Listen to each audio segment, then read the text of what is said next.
سے راہ کیا اور پھر اللہ نے ہمیں فتح نصیب دی اور ہمارے حصے میں بہت سارا مال غنیمت آیا۔ سبحان اللہ۔ کاشان نبوت صلی اللہ علیہ وسلم کو مقدم رکھنا، سرکار پاک صلی اللہ علیہ وسلم کی ہر آل ازواج ذریات کو ہر مقام پر آپ مقدم رکھتے تھے۔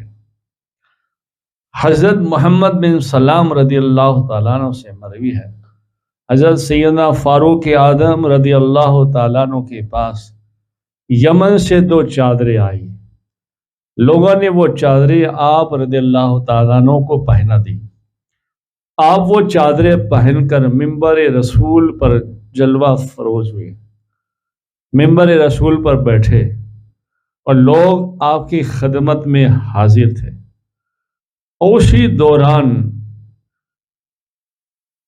حضرت سیدنا امام حسن اور حضرت سیدنا امام حسین رضی اللہ تعالیٰ عنہ اپنی والدہ سیدہ فاطمہ رضی اللہ تعالیٰ عنہ کے گھر سے نکلے اور ان کے کندھوں پر کچھ نہیں تھا۔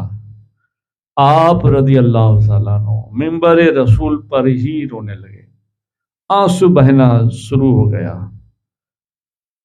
اور پھر آپ رضی اللہ تعالیٰ عنہ سے لوگوں نے رونے کی وجہ پوچھی تو فرمایا کہ میں نے حسن اور حسین کو دیکھا کہ ان کے کندھے خالی تھے، چادر نہیں تھی۔ آپ نے خاص یمن سے 2 چادریں منگوائی اور خود آپ اپنے ہاتھوں سے امام حسن اور امام حسین کو اڑائی اور کہا نواز رسول دعا کرے اس غلام کے لیے۔ سبحان اللہ۔ اور امام حسن اور امام حسین رضی اللہ تعالیٰ عنہ یہ چادر اوڑھ کر بہت خوش ہوئے۔ سبحان اللہ۔ ایک اور قصہ ہے جو میں انشاءاللہ آخر میں سناؤں گا۔ حضرت عبداللہ ابن عمر رضی اللہ تعالیٰ عنہ اور امام حسین رضی اللہ تعالیٰ عنہ کا کھیل کا واقعہ ہے، اور کھیل میں کھیل کہاں تک پہنچ گیا۔ سبحان اللہ۔ مال کی شرارت سے اللہ کی پناہ طلب کرنا۔ حضرت اسلم رضی اللہ تعالیٰ عنہ فرماتے ہیں کہ حضرت عبداللہ بن اکرم رضی اللہ تعالیٰ عنہ کو دیکھا کہ وہ سیدنا فاروق اعظم رضی اللہ تعالیٰ عنہ کے پاس آئے اور کہا اے امیر المومنین، ہمارے پاس جلجلہ یعنی ایک چاندی کا کٹورا آیا ہے، آپ اسے دیکھ لیے اور کہیے اس کے بارے میں کیا حکم ہے۔ یہ ایمانداری دیکھیے، یہ شان دیکھیے خلفائے راشدین کی، اور یہ انداز دیکھیے، اسے کہتے ہیں سرکار، اسے کہتے ہیں فیضان مصطفیٰ صلی اللہ تعالی علیہ وسلم۔ آپ نے فرمایا کبھی آؤں گا تو مجھے خبر ہوئی تو کبھی آؤں گا اور خبر دوں گا۔ پھر آپ ایک بار فارغ ہو کر وہاں گئے، آپ کے لیے ایک چمڑے کا بستر بچھایا گیا اور اس پر بیت المال کا سامان رکھا گیا۔ اس وقت آپ نے سورہ آل عمران کی آیت پڑھی جس کا مختصر ترجمہ ہوتا ہے، اکثر لوگ محبت مرغوب چیزوں کی ہوتی ہے، اکثر لوگوں کو محبت مرغوب چیزوں کی ہوتی ہے، مثلا عورتیں، بیٹے، سونے چاندی کے ڈھیر ہوئے، نمبر لگے ہوئے گھوڑے، مویشی، زرارت، اور یہ سب چیزیں دنیائی استعمال کی ہے اور اس کا انجام خوبی اللہ کے پاس ہے۔ پھر آپ نے سورہ الحدید کی آیت پڑھی جس کا ترجمہ ہے، جو چیز تم سے جاتی رہے اس کا رنج نہ کرو، اور جو چیز تم کو عطا کی جائے اس پر اتراؤ نہیں، اللہ تعالیٰ کسی اترانے والے شخص کو پسند نہیں کرتا۔ پھر آپ نے ان آیت کے بعد فرمایا الہی تو ہم کو ان لوگوں میں کر دے جو اس حق میں خرچ کرے اور تیری پناہ چاہتا ہوں اس کی شرارت سے۔ راوی کہتے ہیں اتنے میں حضرت فاروق اعظم رضی اللہ تعالیٰ عنہ کے صاحبزادے آ گئے، عبد الرحمن۔ انہوں نے اپنے والد سے کہا کہ بابا ایک انگوٹھی مجھے ہبہ دے دیجئے، بخشش دے دیجئے۔ آپ رضی اللہ تعالیٰ عنہ نے اسے کہا جاؤ اپنی ماں کے پاس اور ستو کا جوس پیو، یعنی ستو کا شربت پیو۔ یوں کہہ کر بات کو ٹال دیا اور اپنے بیٹے کو کچھ نہ دیا۔ ایک مرتبہ آپ بیمار ہو گئے تو بیت المال سے شہد کے لیے لوگوں کو جمع کیا اور اجازت مانگی۔ سبحان اللہ۔ حضرت سیدنا فاروق اعظم رضی اللہ تعالیٰ عنہ کو ایک دن بیمار ہو گئے، اور بیمار ہو گئے تو حکیم نے مشورہ دیا کہ شہد تجویز کرو اور میں اس سے دوا بنا دیتا ہوں۔ تو آپ نے منبر رسول پر بیٹھ کر لوگوں کو بلایا اور فرمایا اگر تم اجازت دو تو میں تھوڑا سا شہد بیت المال سے لے لوں کیونکہ میں بیمار ہوں۔ سبحان اللہ۔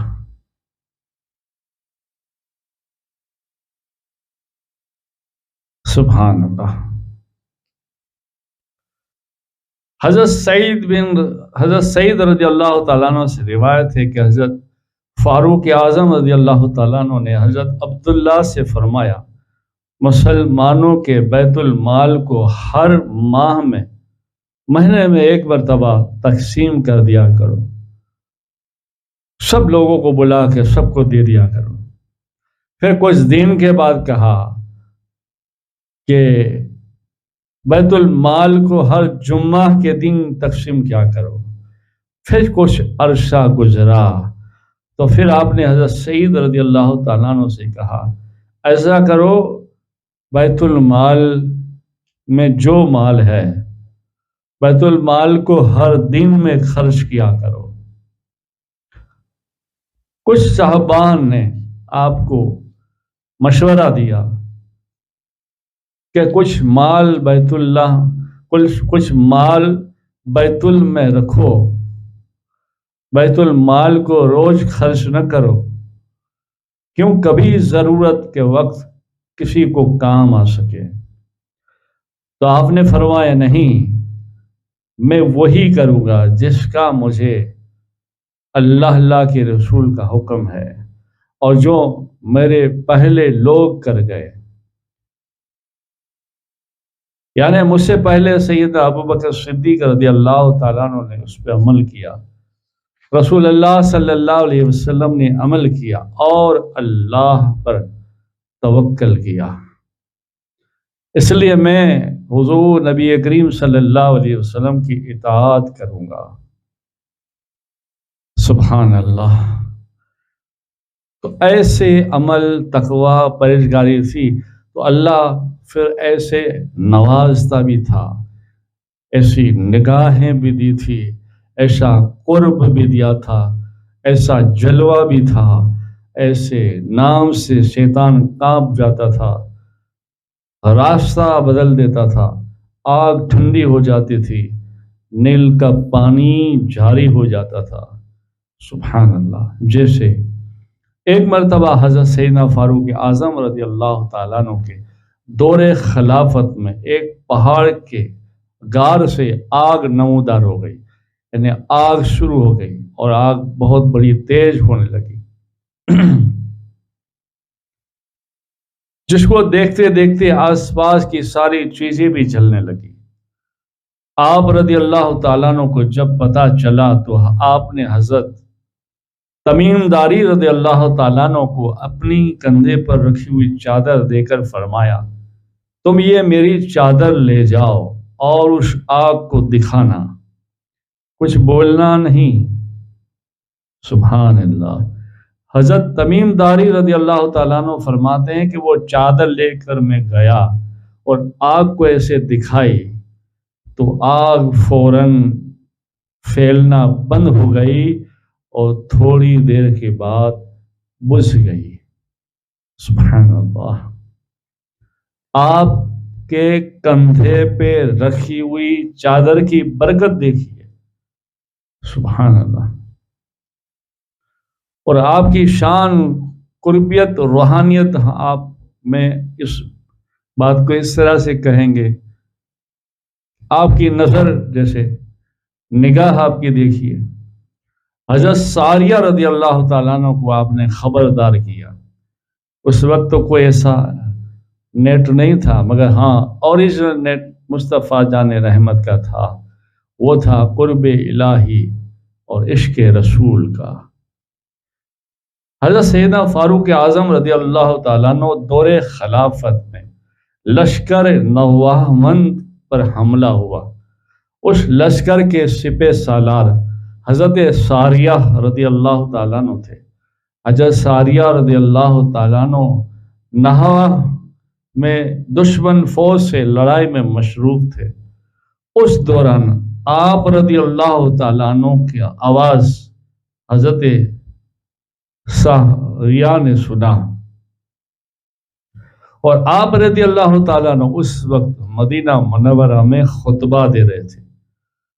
حضرت ساریہ نے آواز سنا، آواز سنائی دی گئی۔ آپ کہتے ہیں، اے ساریہ، پہاڑ کی طرف پیٹھ پھیر لو۔ نبی، صدیق، شہید، امام عادل اور محکم فی نفسی اور ہر عاشق رسول کے 4 ارب 90 کروڑ کمرے ہوں گے۔